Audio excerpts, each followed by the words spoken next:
Hello, we have a special treat for you this May on Channel A. Students like ourselves in television news and sports reporting have been working on local news stories all semester. And we've got the best of our stuff for you right now in our special semester wrap-up. Some of the stories were featured on Channel A and some were produced wholly for this class. We hope you enjoy.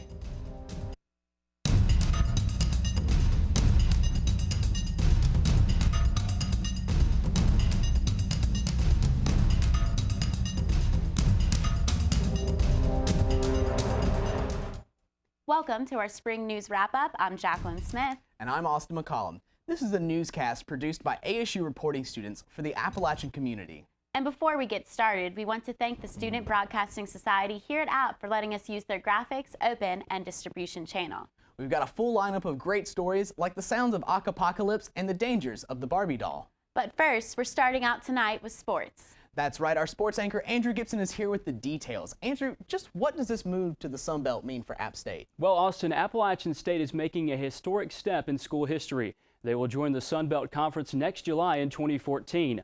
Our football program has competed in the Football Championship Subdivision, or FCS, for more than 10 years. By entering the Sun Belt Conference, it becomes a member of the Football Bowl Championship, or FBS, and begins competing against schools that are tougher to beat.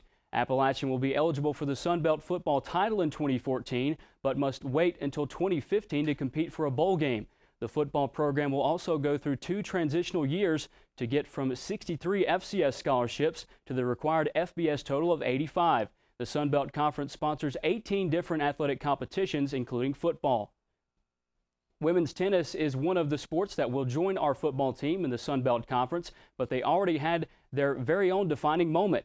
That was the term that tennis coach Colin Crothers used to describe his team's first national ranking in school history. In his 19th season as head coach of the women's tennis team, Crothers has led his players to 4 double-digit win seasons and numerous victories in the Southern Conference tournament, but says this new national ranking will put Appalachian on the map. The women's team are now ranked as the 65th best women's tennis team in the country. Appalachian's softball program is also heading to the Sun Belt next year. They had a disappointing 2012 season, but a new fundamental focus has them #1 in the Southern Conference. With 27 wins as April comes to a close, the Lady Mountaineers stand atop the Southern Conference at 16-5. Third-year head coach Shea Wesley says the key to their success is having a balanced attack. We have a good balance, and it's so far what's been a big part of our success is when we have one part of our game that's off or just not quite as sharp that day, the other 2 facets of our game have really stepped up. The team takes on Radford soon after we tape this show at 4 o'clock, and the players' next game is this weekend on Saturday, May the 5th. And in baseball, the men wrapped up a fabulous 2012 season last year with a Southern Conference title for the first time in 25 years. But despite past success, they started this season with lots of changes. I went down to the dugout as they got their new season underway to see how they're doing. Baseball season is underway in the high country, and the beginning of a brand new season means a new crop of Mountaineers. In 2013, the baseball team will also have a new head coach. The offseason departure of Chris Pollard has created a new opportunity for longtime collegiate assistant Billy Jones. Mountaineers senior shortstop Will Calloway says he's excited about the passion that Jones brings to the team. It's his passion to win, his passion to, compete day in and day out, with every person, not so much, hey guys, if y'all aren't winning, I don't want to be a part of it. It's, hey, let me get you in the game. Let me, get you engaged. Let me get you out of your funk or something like that to, kind of keep the, competitive juices going. Billy Jones has spent his last 8 seasons as the recruiting coordinator for Oklahoma State. His arrival to Boone marks the first head coaching position of his 18-year collegiate career. Senior pitcher Rob Marcello welcomes the winning philosophy of Coach Jones. We're bringing in a new coach, new philosophy to baseball. I think it's winning philosophy from Coach Jones that he's going to bring in and that we're going to get the job done. In order to get the job done this season, Coach Jones says it all starts with the fundamentals. We're going to have to play solid defense, we're going to have to pitch, and we're going to have timely hitting.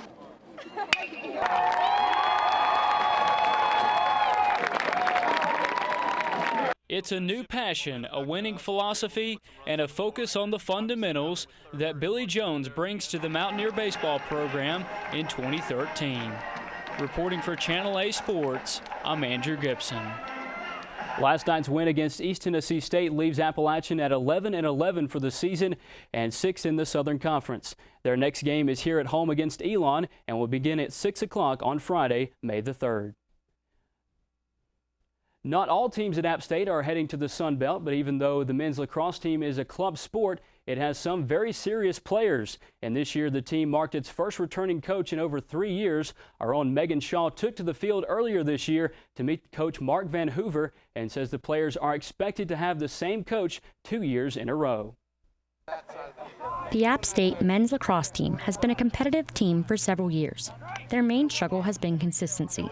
There are only 5 players who have been on the team all 4 years, and in those 4 years, there have been 3 different coaches. This can be a difficult obstacle for a team to have to adjust to a new leader each season. Senior David Ferguson is one of those players who's had to adjust to these different coaches. You don't know what certain coaches want to do. Like Mark plays a different system than Blaine did before him. Different defenses, offenses, it can be kind of hard. You lose track of them from time to time. Not only is it difficult for the players to adjust to new coaches, but coming in as a new coach to a team already set in its ways isn't easy. It's hard for a coach to come in and not know anybody at the beginning of the year. He's got to learn everybody's name, find everybody's system. After stepping in and helping out at the end of the 2011 season, Coach Mark took over as the head coach of the Mountaineers, and he decided to stay again this season as well. I wanted to see what we could do. The talent level that we have on the team is just bringing everything together. I saw that last year, and we're even better this year. The players who make up the ASU lacrosse team are unique, to say the least. And that's part of the draw Coach Mark felt toward returning to coach for a second year.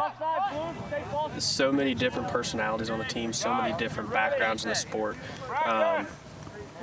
It's different than anything I've ever coached. Everybody else was neighbors growing up, and this is guys all the way from Florida up, Maryland, who knows where everybody's from, that are all coming down here and playing. And you get a lot of different backgrounds, you get a lot of different lacrosse experiences that are involved in this team.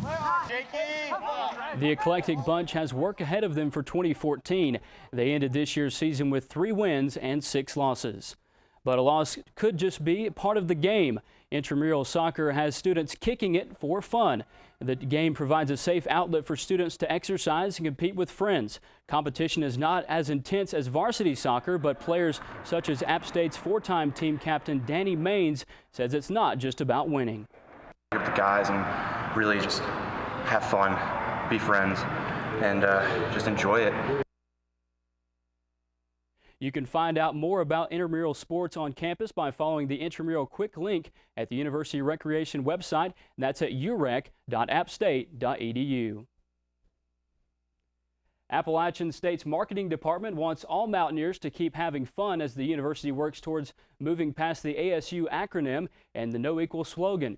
The school is taking the nickname App State to replace the former university acronym. It is also moving on from the No Equal slogan that has been tied to the school for the past 3 years. The folks at App State Sports Marketing say that although No Equal has had an effective marketing campaign, it has run its course. Thanks, Andrew. I'm still not sure if I'm ready to retire the phrase ASU, but I sure am excited about the Sun Belt games. It's going to be an interesting change, that's for sure, for Mountaineers. And coming up next, major changes are ahead for university administration. Stay tuned.